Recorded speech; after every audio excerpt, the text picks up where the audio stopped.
আমার প্রথম প্রশ্ন হলো যে রাজনৈতিক দলের ইশতেহারকে মানুষ আসলে বিশ্বাস করে কিনা। বেশিরভাগ বলছেন করে না, ঠিক আছে। দ্বিতীয় হচ্ছে যে একটা দলকে ইশতেহার দিতে হবে কেন। একটা রাজনৈতিক দলের যে কমিটমেন্ট, একটা রাজনৈতিক দলের যে অভিপ্রায়, সেটা তো তার কর্মসূচি, তার নীতি, তার দলের ম্যানিফেস্টোর মধ্যে অটোমেটিক্যালি এটা জেনারেটেড হওয়ার কথা। ইলেকশন আসলে আমরা যারা রাজনীতি করি, আজকে যেহেতু এখানে আমরা সবাই ফ্রুটিকা খাই নাই, তারপরেও ভালো কথা বললে বলে যে ফ্রুটিকা খেয়ে কথা বলতেছে।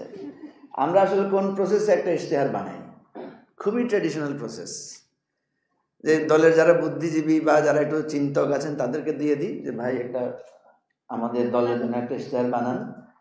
ওনারা আরও অতীত বিভিন্ন ইশতেহার ঘেটে ঘুটে বিভিন্ন পয়েন্ট যোগ করে, এবং কোনো দলের চেয়ারম্যান সেক্রেটারি অ্যাকচুয়ালি ওই ডিটেইল ইশতেহার পড়েন কিনা সন্দেহ আছে। এটা একটা আত্মসমালোচনা।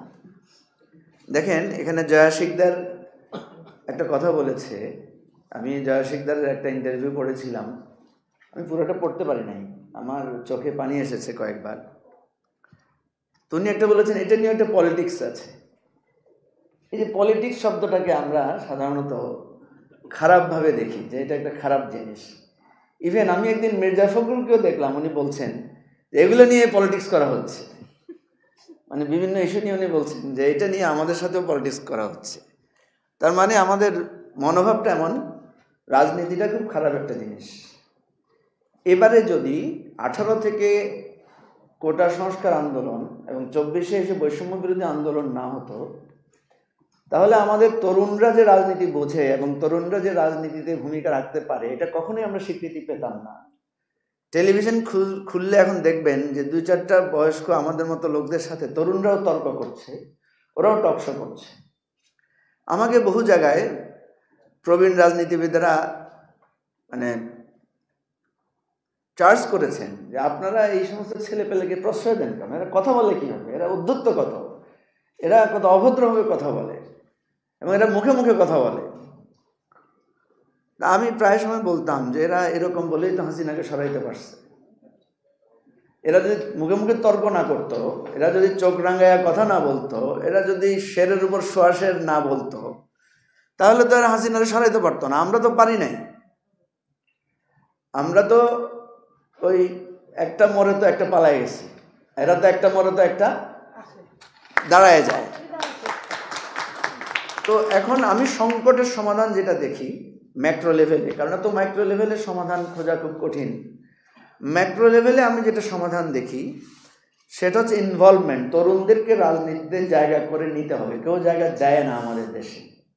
আমি একটা অভিজ্ঞতার কথা বলি। 2-3 বছর আগে আমি ইংল্যান্ডে একটা মসজিদ ভিজিট করতে গেলাম, কারণ আমাকে সবাই বললো যে এটা একটা সোশ্যাল মডেল, এটা একটু ভিজিট করেন।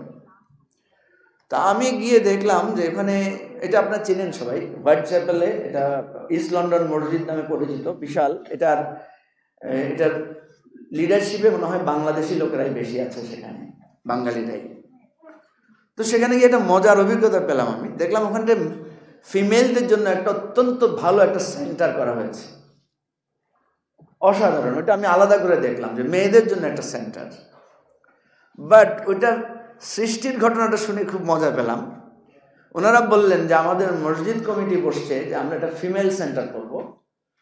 তো ওনারা বিভিন্ন কত স্কোয়ার ফিট জায়গা লাগবে, কি কি ফ্যাসিলিটিস লাগবে, এগুলো নিয়ে কথা বলছিলেন। তো সেই কমিটির মধ্যে একজন বললো, আচ্ছা ফিমেলদের জন্য আলাপ করছি, কিন্তু আমরা তো সব জেন্টস এখানে, আমরা তো সব পুরুষ, 2-4 জন মহিলা রাখলে ভালো হতো না এই কনসালটেশন প্রসেসে? একজন বললো মহিলাদের কি কি লাগবে বলতে আমরা জানি, দরকার কি? আরেকজন বললো যে না, কথাটা খুব যুক্তিপূর্ণ, ঠিক আছে, আমাদের এই কমিটিতে আমরা 5-7 জন আমাদের উইমেন রিপ্রেজেন্টেটিভকে আমরা কোঅপ করি। অ্যাকর্ডিংলি ওনারা করলেন। কোঅপ করার পরে যখন কনসালটেশনে গেলেন, ওনারা অনুভব করলেন যে ওনারা আসলে কিছুই জানেন না। ওনারা দেখলেন যে ফিমেলদের কি কি ধরনের সুবিধা লাগে, কি কি ধরনের স্পেসের দরকার, এটা ওনাদের মানে চিন্তায় আসে নাই। তো ওনারা আমাকে বললেন, এটা আমার কাছে একটা বিরাট লেসন, যে যার কাজটা তাকেই আসলে ইনকর্পোরেট করতে হয়। এবারে আমরা যে আমাদের নারী আসন নিয়ে আলোচনা করলাম আমাদের ঐকমত্য কমিশনে, সেখানে নারীর উপস্থিতি তো খুবই কম। আমাদের ঐকমত্য কমিশনের উচিত ছিল এটার জন্য স্পেশাল একটা অ্যারেঞ্জমেন্ট করা। আচ্ছা দেখেন, এখন আমরা কেন পারি নাই? আমি আমার দলের অন্তত 8-10 জন নারীকে আমি বক্তব্য লিখে দিয়েছি যে আপা আপনি এটা লিখবেন, প্র্যাকটিস করবেন, বক্তৃতা দিতে হবে। জোর করে করে বক্তৃতা দিয়েছি এবং আমি দেখলাম এতে তাদের মধ্যে একটা উৎসাহ তৈরি হয়। তারা আস্তে আস্তে বক্তব্য দিতে দিতে, আমি বললাম আপনার বক্তব্য আপনি ভিডিও করবেন, একজনকে দিয়ে এটা ফেসবুকে পোস্ট দেবেন। কারণ আমাদের সমাজ, এটা স্বপন ভাই আমার বড় ভাই, ইউনিভার্সিটির বড় ভাই, আমি ওনাকে গুরুও মানি মাঝে মাঝে মাঝে মাঝে আর কি, সবসময় না। তো তো আমরা এই যে নারীদেরকে, এই যে তরুণদেরকে যদি আমরা স্পেস না দেই, আমাদের সমাজটা এরভাবে গড়ে উঠে নাই। আমি তো আপনাকে ইংল্যান্ডের মতো রাষ্ট্রে, মানে শহরের কথা বললাম, আমাদের দেশ তো দূরের কথা। আমাদের রাজনৈতিক দলগুলো মিটিং করে রাতের 2টা-3টা পর্যন্ত। সামান্তা তোমরা আরো বেশি রাত পর্যন্ত করো, তাই না? এখন বলেন একজন নারী 3টা পর্যন্ত যদি পলিটিক্যাল পার্টির ডিসিশন মেকিং, যে জাকিয়া আপা বললেন, রাত 3টা পর্যন্ত কোনো নারীকে যদি সে পলিটিক্যাল পার্টির অফিসে ডিসিশন মেকিং প্রসেসে ইনভলভ থাকে, আমাদের পুরুষদেরকে যখন 12টার পরে তালা লাগাই দেয়, ঢুকতে দেয় না, নারীকে কিভাবে সে করবে?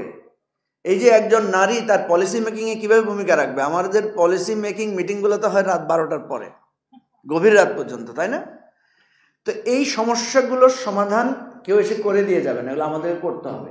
এবং তখনই করা যাবে যখন আমাদের নারীরা আমাদের